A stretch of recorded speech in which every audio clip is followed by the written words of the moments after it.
My beloved sisters and brothers, let me tell you something old as the oceans and yet new every morning, something humble yet holy, something you pass on your kitchen table, but God passes through his eternal hand. Salt. Salt, my dear, is more than seasoning. It's more than something to flavor your grits or wake up your greens. Salt is power. Salt is preservation. Salt is truth. Salt is survival. Now, I don't know what kind of storms you've walked through lately. Maybe your heart's been heavy with sorrow. Maybe your back's been bent under burdens. Maybe you've cried until your pillow knew your tears better than your friends did. But hear me now.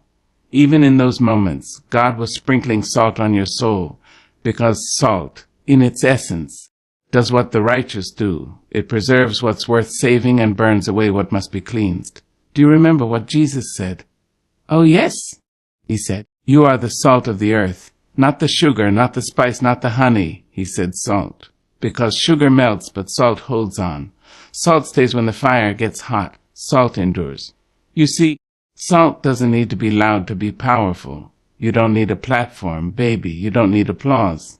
Just be the steadied. Be faithful. Be what God called you to be.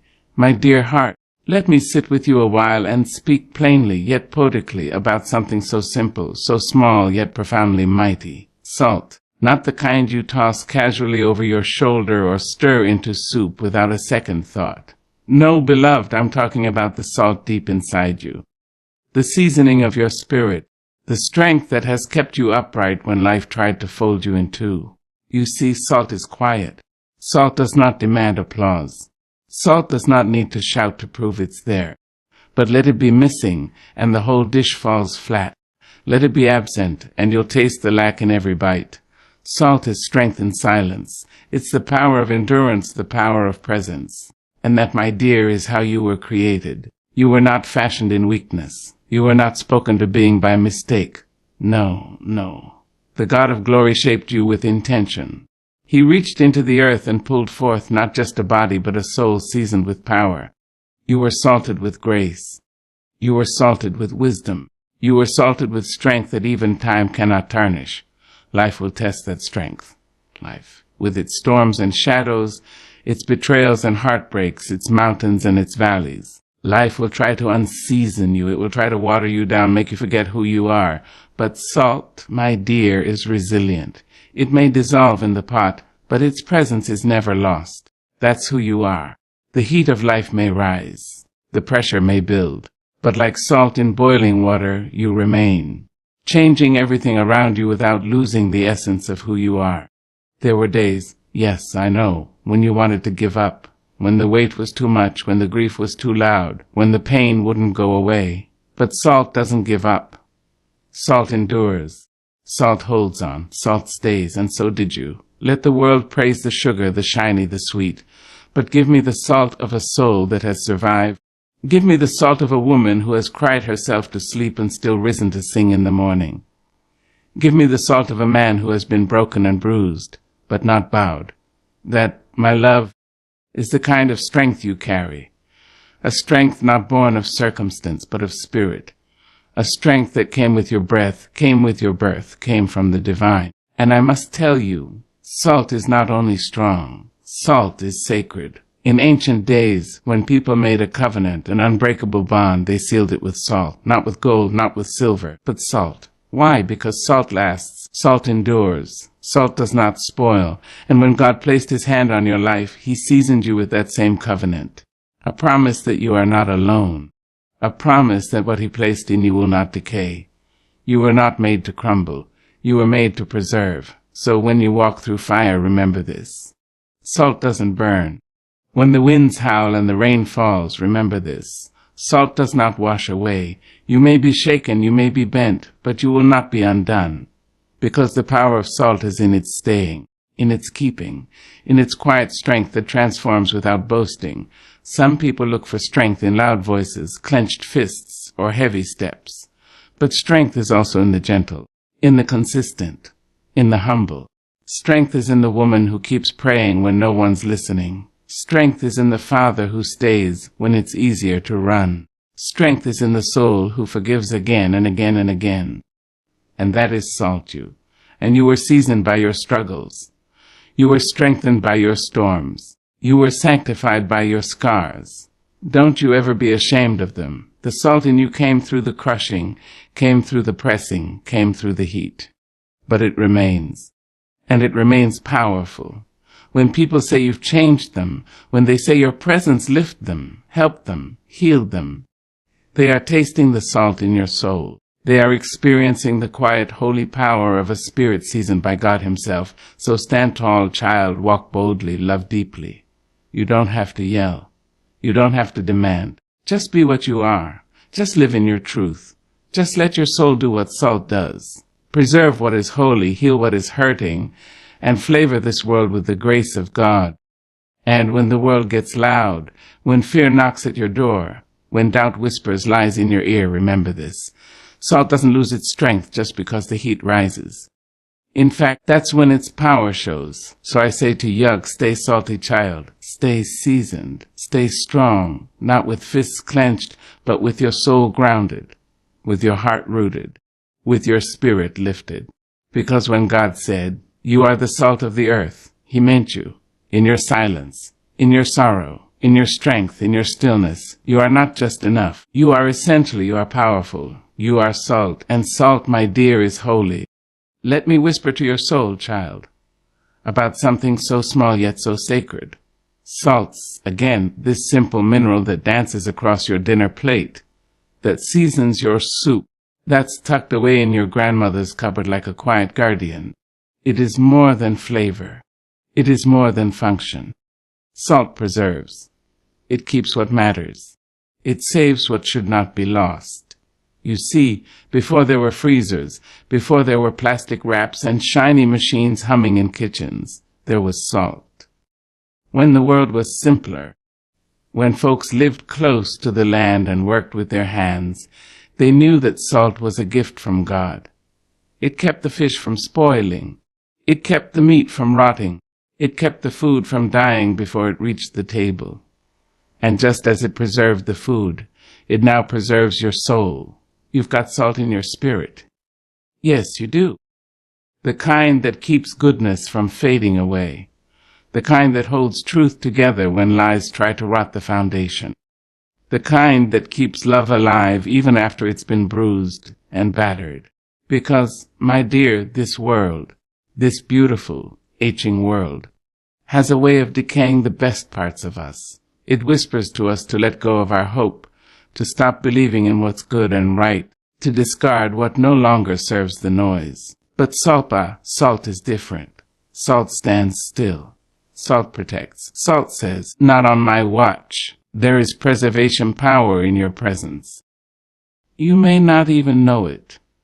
You may not see it when you look in the mirror or when you stumble out of bed with burdens clinging to your back like shadows. But there is someone who has not fallen apart because you stood strong. Someone who has not lost their mind because your words came like a balm. Someone who has not walked away from God because your life reminded them he's still near. Salt does that. It saves the things that matter. It fights against the slow, silent death of purpose. It arrests the decay of joy. It is an invisible guardian, just as you are. You are holding families together with your faith. You are holding communities together with your compassion. You are holding generations together with your prayers. And though nobody may stop to thank you, though no one may ever say your name from a stage, you are doing holy work. You are preserving. Even in the sacred scriptures we find the truth of salt's power. Lot's wife, bless her, was turned into a pillar of salt, not as punishment alone, but as a symbol that some things must be remembered. Some moments must be preserved as warnings, as signs, as reminders. Because there is danger in forgetting. There is danger in letting the sacred become common, in letting righteousness spoil under the heat of corruption. Salt doesn't just save. It remembers. It marks a moment and keeps it from being erased by time. You, my love, are preserving memory. You are holding on to values that the world says are outdated. You're clinging to integrity in a time of convenience. You're raising your children not just with rules, but with reverence. You're teaching them not just how to survive, but how to live with dignity. That is salt. That is preservation. Some folks think preservation is about standing still. Oh no. Oh no, no. Preservation is about fighting. Fighting to keep what's worth saving. It is active. It is intentional. It is brave. It is choosing, day after day, not to give up on what God called good. It is choosing to love when bitterness would be easier. It is choosing to show up when silence would be safer. It is choosing to remember that even when the world forgets your name, heaven remembers your impact. And let me tell you, child, when you walk into a room filled with confusion and bring peace, you're preserving. When you stop the gossip with wisdom, you're preserving. When you pray for the one who hurt you, yes, Lord, you're preserving. When you give mercy instead of revenge, you are putting salt on that wound to keep it from getting infected with hate. That is no small thing. You were born into a generation that throws things away. Relationships, promises, people. But salt doesn't let go so easily. Salt holds on. Salt keeps the sacred sacred. Salt says, this matters. This is worth saving. You are salt when you write your truth in a journal so your children's children will one day know who you were. You are salt when you sing the songs your grandmother sang while she stirred the pot and wiped her brow. You are salt when you forgive, when you create, when you protect, when you stand. So never let this world tell you that your soft work is not strong. Preservation is not weakness. Salt doesn't shout, but it saves. Salt doesn't sparkle, but it serves. Salt doesn't wear a crown, but it upholds the kingdom. And remember, my dear, it's not always the loud that makes the biggest impact. It's the faithful, the consistent, the ones who preserve the presence of God in everyday life. You do that when you love with grace, when you lead with humility, when you choose truth over trend. Salt doesn't apologize for being necessary. And neither should you.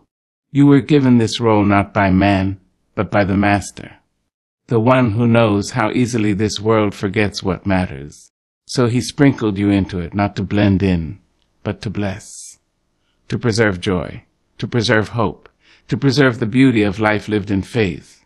So go on and be the salt, be the one who remembers, be the one who keeps holding, be the one who stands in the face of decay and says, not today.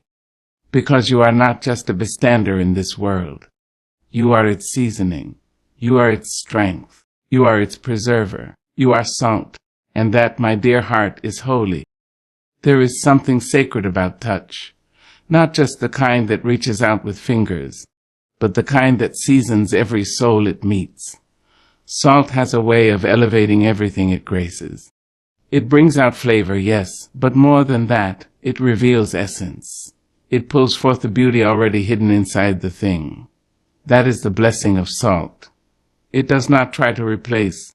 It does not try to overshadow. It only tries to highlight what's already there. You too have this sacred calling. You, my dear, are made to season the earth with your presence. You walk into rooms heavy with sorrow, and somehow laughter returns. You open your mouth and truth falls like pearls. Tender but sharp, soft but strong. You do not force your way into spaces. You are like salt, quiet, almost invisible, but unforgettable. There are some people who leave a fragrance when they go, but the people who carry salt leave wisdom, nourishment, and soul. When God called you salt, he wasn't speaking of your tang. He was speaking of your purpose, to bring out goodness in the world, to give meaning to moments, to help a broken world taste and see that the Lord is still good. Salt never asks the food to change. It only adds to it. It lifts what is bland. It enlivens what is dull.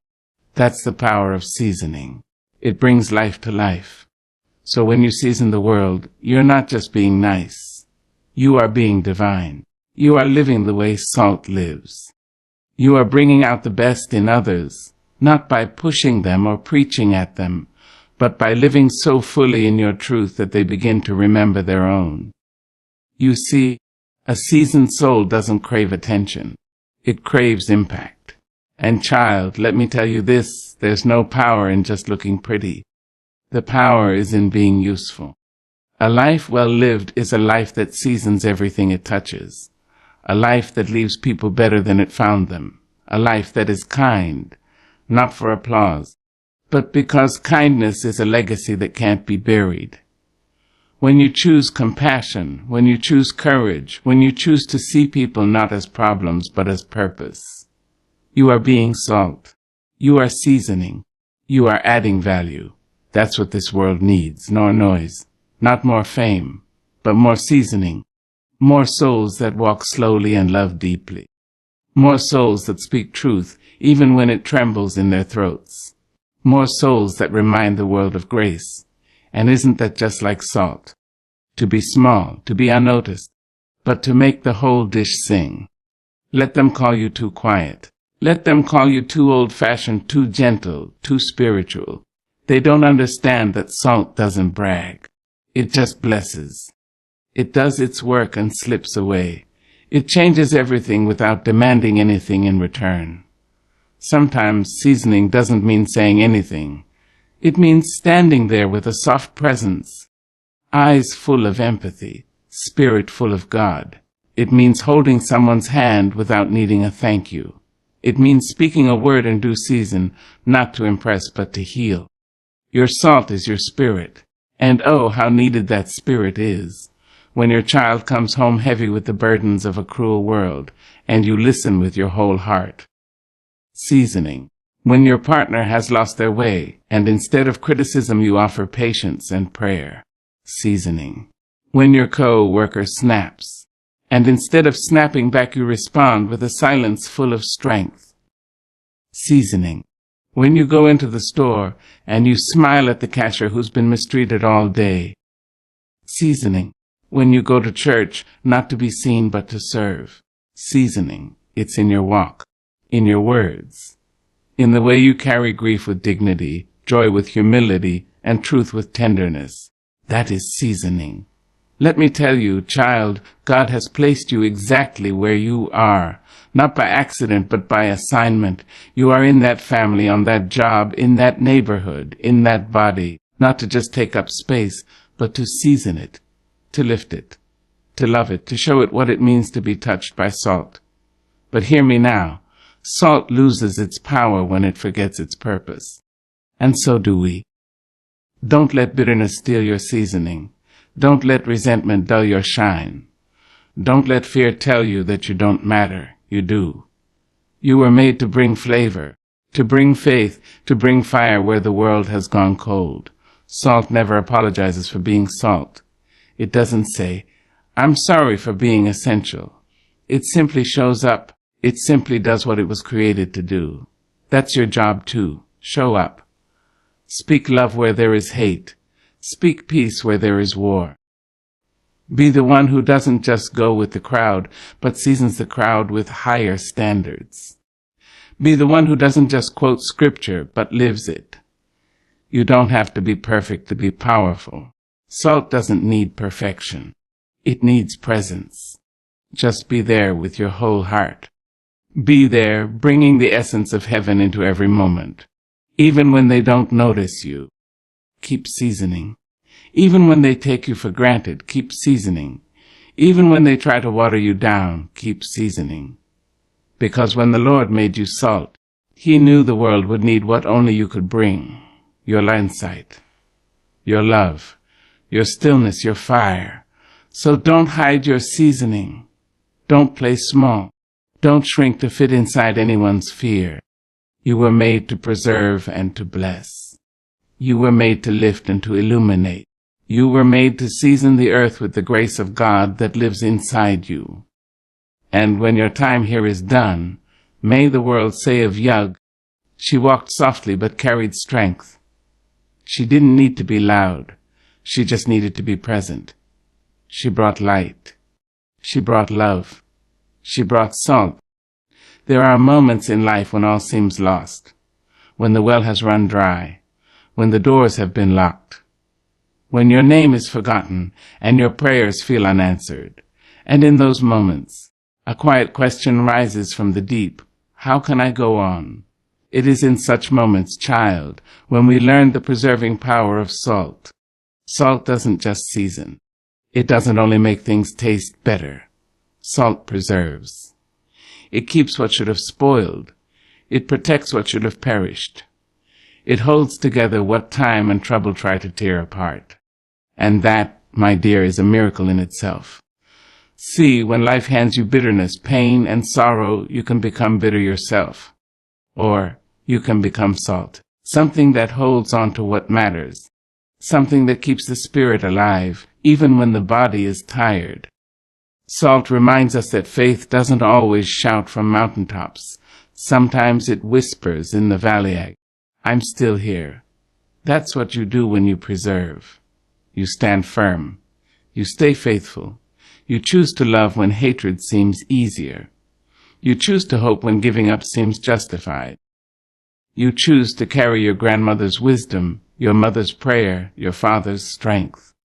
Because the world needs what they gave you. You are the keeper of sacred things.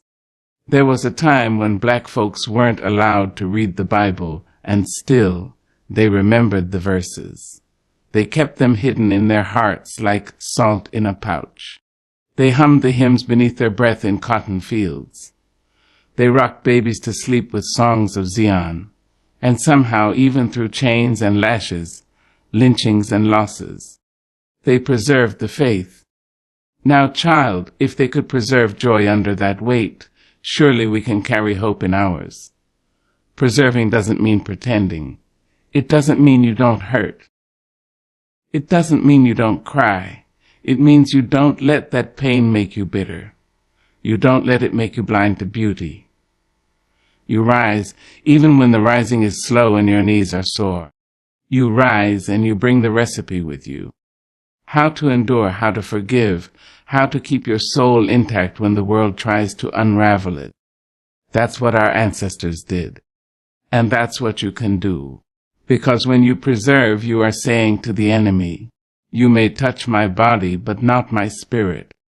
You may shake my house, but you won't take my faith.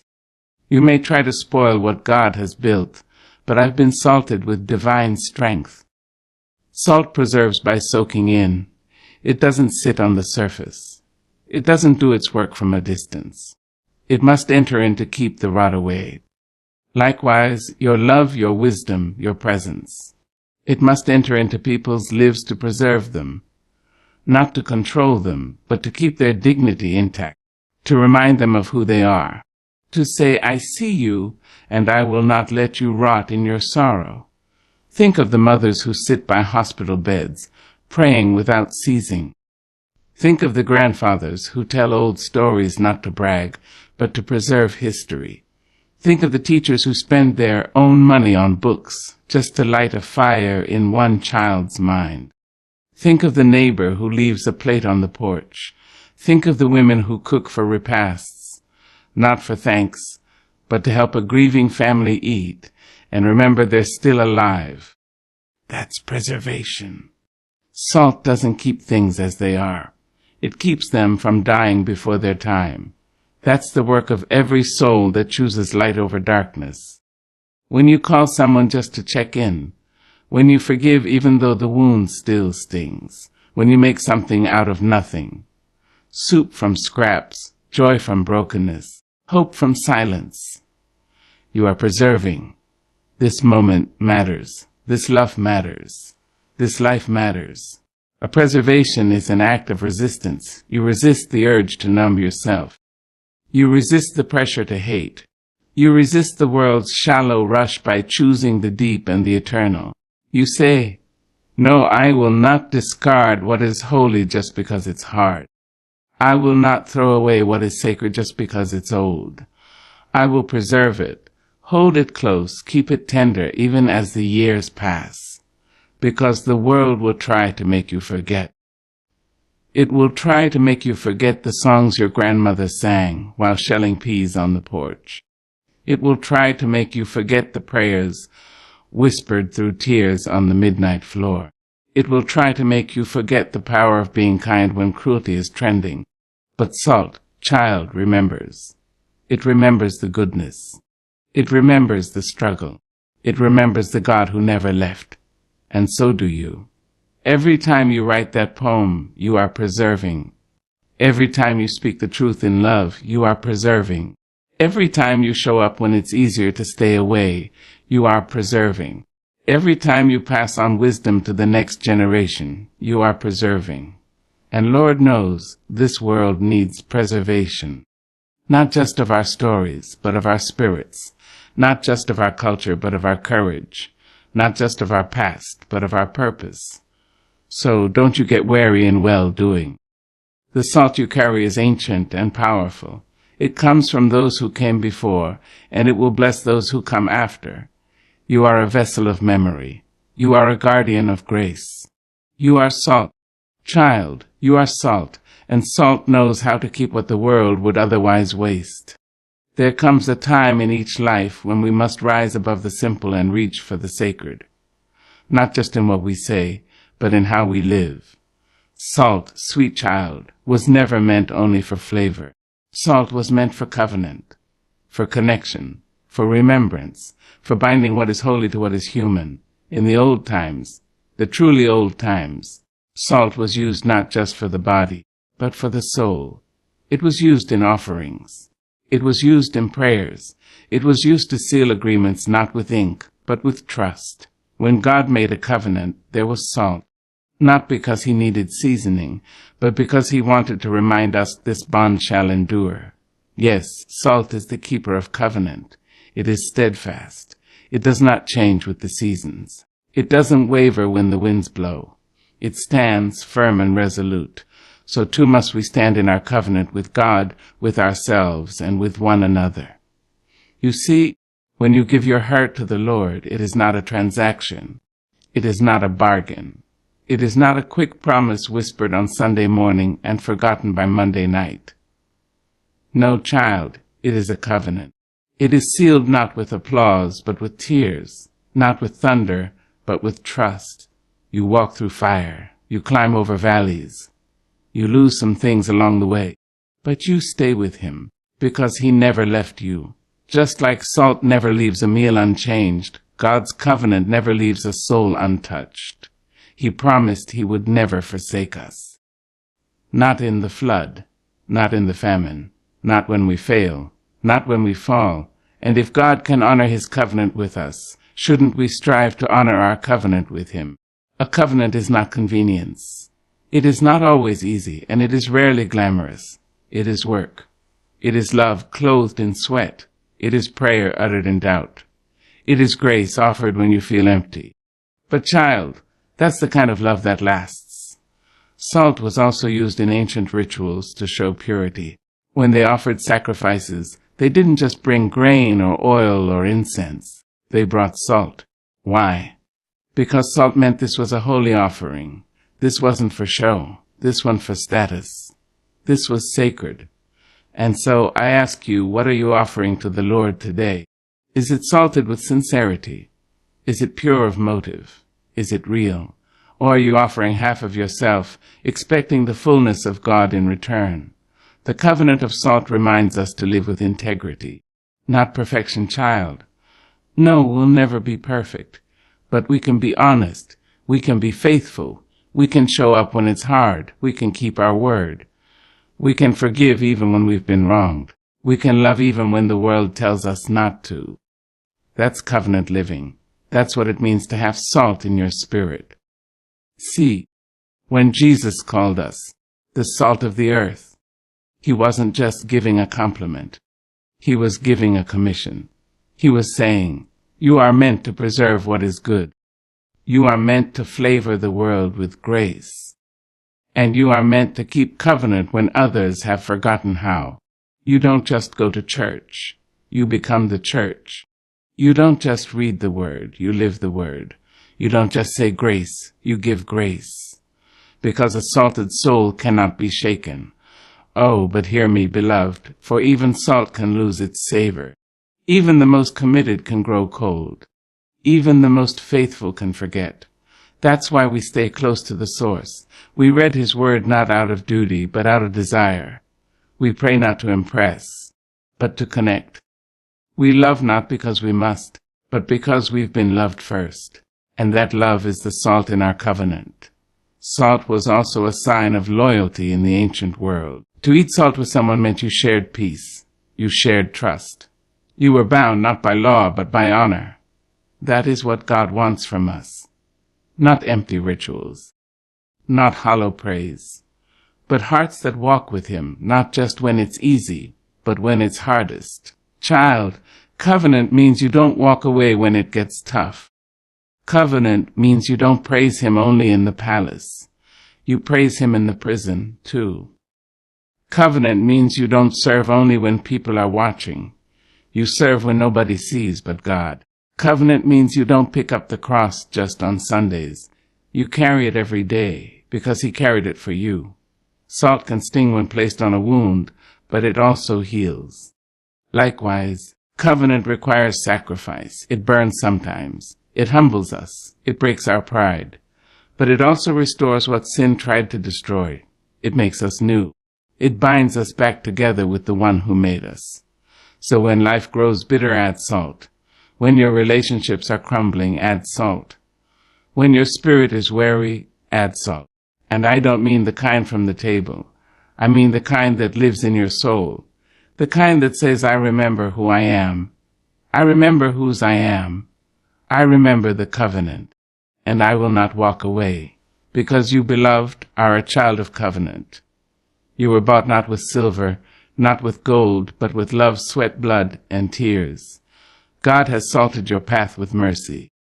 He has seasoned your journey with grace, and He has preserved your purpose, even when you couldn't see it.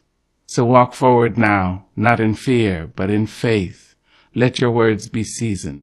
Let your hands be healing. Let your steps be steadfast. And when the world asks who you are, say this with boldness. I am the salt of the earth. I am a keeper of the covenant. I am a living witness of God's enduring love. For you are salt, child, and salt doesn't spoil.